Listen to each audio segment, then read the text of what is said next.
Hei, jangan kau patahkan kuntum bunga itu. Ia sedang mengembang. Bergoyang dahan-dahannya yang tua, yang telah mengenal baik. Kau tahu segala perubahan cuaca. Bayangkan, akar-akar yang sabar menyusup dan menjalar. Hujan pun turun, setiap bumi hampir hangus terbakar. Dan mekarlah bunga itu perlahan-lahan dengan gaib dari rahim alam. Jangan, saksikan saja dengan teliti bagaimana matahari memulasnya warna-warni sambil diam-diam membunuhnya dengan hati-hati sekali. Dalam kasih sayang, dalam rindu dendam alam. Lihat, ia pun terkulai perlahan-lahan dengan indah sekali, tanpa satu keluhan. Selamat datang semuanya. Kali ini kita akan belajar tentang puisi, tepatnya pada KD 3.7 mengidentifikasi unsur-unsur pembangun teks puisi, serta KD 4.7 menyimpulkan unsur-unsur pembangun dan makna teks puisi. Pertama, apa sih puisi itu? Puisi adalah teks atau karangan yang mengungkapkan pikiran dan perasaan dengan mengutamakan keindahan kata-kata. Jenis-jenis puisi ada puisi lama, puisi baru, serta puisi kontemporer. Dapat kita lihat dari diagram. Untuk puisi lama bersifat anonim, maksudnya puisi tersebut jarang kita ketahui nama pengarangnya. Untuk puisi baru dan puisi kontemporer diketahui nama pengarang. Puisi lama masih terikat oleh aturan, sedangkan puisi baru dan puisi kontemporer tidak terikat oleh aturan. Puisi lama sangat terikat oleh aturan-aturan seperti jumlah baris tiap bait, jumlah suku kata, ataupun rima. Sedangkan puisi baru bentuknya rapi serta simetris. Untuk puisi kontemporer, penulisan kata, baris, dan bait menyimpang dari penulisan puisi pada umumnya. Nah, ini ragam puisi lama, ada pantun, bidal, mantra, talipun, syair, seloka, dan gurindam. Kita akan bahas pada sesi lain. Dalam perkembangan puisi di Indonesia, kita mengenal ada puisi lama dan puisi modern atau puisi baru. Juga ada puisi kontemporer. Nah, contoh puisi lama ada mantra, pantun, syair, gurindam, dan lain-lain. Sedangkan contoh puisi modern ada balada, aleki, himne, ode, romansa, satir, sonet, ataupun soneta. Seperti yang kita ketahui tadi, dalam puisi lama masih terikat dengan aturan tertentu, misalnya rima ataupun irama. Sedangkan pada puisi modern, penulisannya lebih bebas. Unsur-unsur puisi dapat kita gambar seperti ini. Jadi unsur-unsur puisi ada unsur intrinsik dan unsur ekstrinsik, seperti hanya karya sastra lainnya. Nah, unsur intrinsik itu sendiri meliputi ada unsur fisik dan unsur batin. Untuk unsur fisik dapat kita lihat di sini ada perwajan puisi atau tipografi, diksi, imaji, kata konkret, gaya bahasa, rima ataupun irama. Serta untuk struktur batin puisi ada tema, kemudian rasa, nada, serta amanat.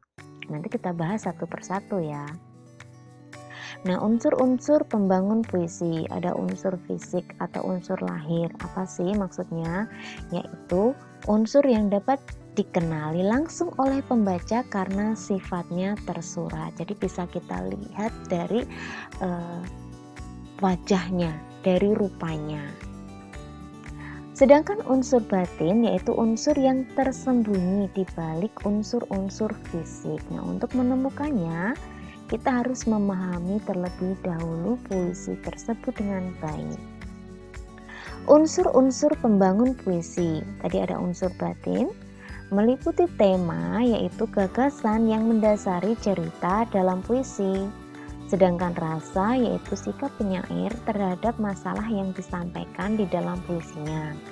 Untuk nada yaitu sikap penyair terhadap pembaca. Misal apakah nada puisi tersebut menggurui, mendikte, ataupun menuntun dan lain sebagainya. Kemudian amanat yaitu pesan yang ingin disampaikan oleh penyair kepada kita selaku pembaca.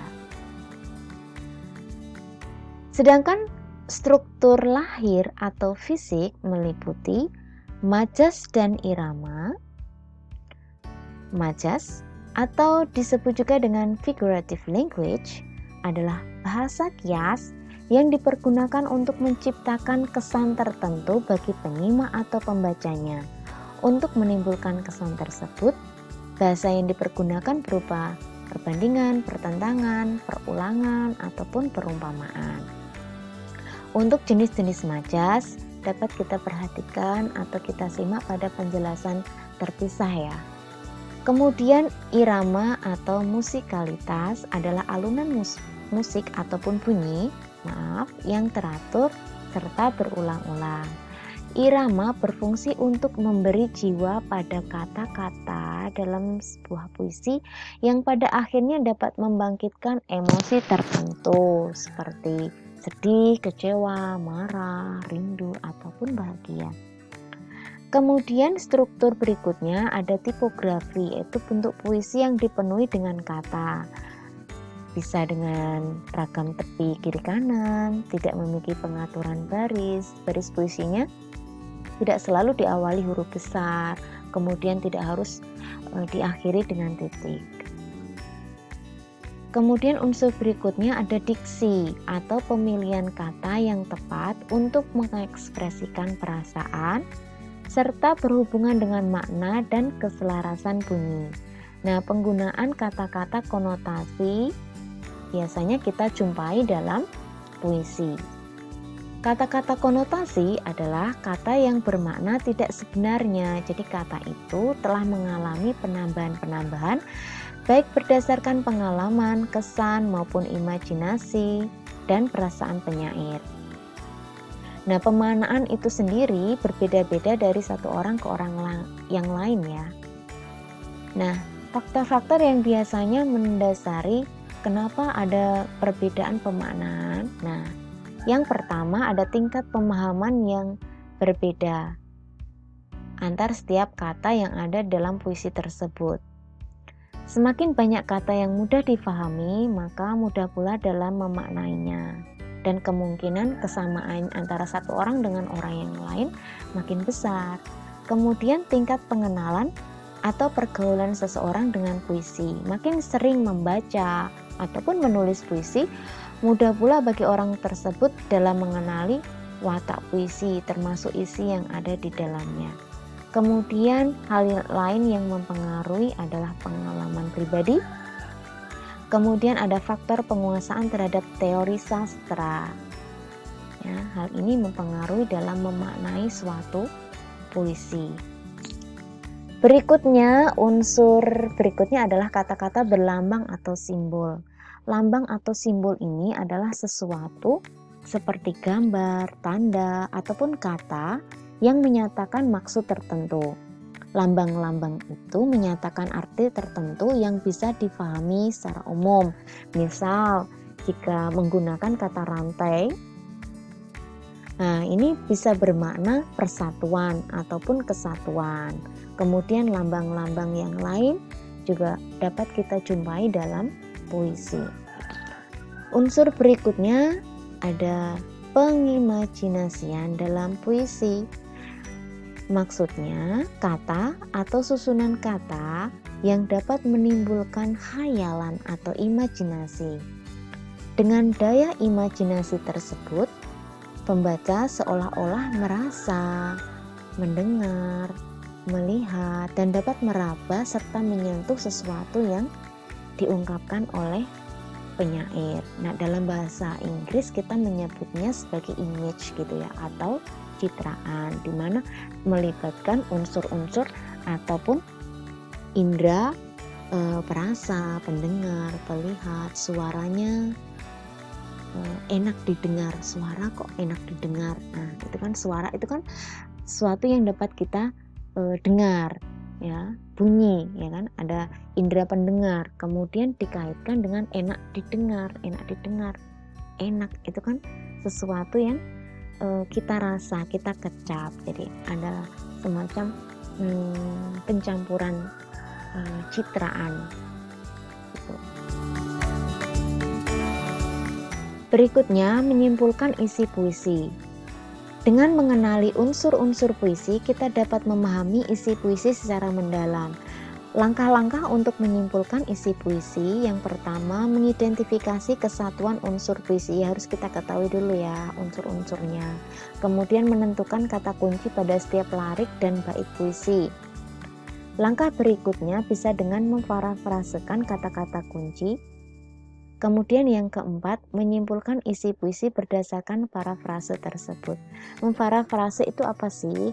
Menurut KBBI, memparafrasekan itu adalah menguraikan kembali suatu teks dalam bentuk lain. Ya, caranya bisa dengan membaca atau mendengar keseluruhan puisi, kemudian memahami isi atau kandungan puisi, kemudian menjelaskan kata-kata kias ataupun ungkapan yang ada di dalam puisi tersebut, kemudian menguraikannya kembali isi puisi secara tertulis dengan kalimat sendiri. Itu cara-cara yang dapat kita gunakan untuk memparafrasekan puisi. Nah, nanti setelah diparafrase antara bentuk yang awalnya dengan yang diparafrase itu biasanya berbeda. Jadi bentuk tuturannya berbeda. Bahasa penyampaiannya pun berbeda, tetapi makna serta substansi dalam puisinya sama. Untuk jenis-jenis puisi, berdasarkan cara penyair mengungkapkan isi atau gagasannya, ada puisi naratif, balada, romansa. Dapat kita perhatikan di sini ya, puisi naratif itu mengungkapkan cerita atau penjelasan penyair. Kemudian ini balada dan romansa adalah salah satu atau beberapa jenis puisi naratif. Kemudian ada puisi lirik. Nah, jenis puisi lirik itu ada ode, elegi, serenada. Berikutnya ada puisi deskriptif, meliputi ada satire, ada puisi kritik sosial, yang isinya menyatakan ketidaksenangan penyair terhadap keadaan atau terhadap diri seseorang, namun dengan cara membeberkan kepincangan atau ketidakberesan keadaan atau orang tersebut. Nah, dari penjelasan singkat tadi, selamat belajar ya. Sampai jumpa pada video pembelajaran berikutnya.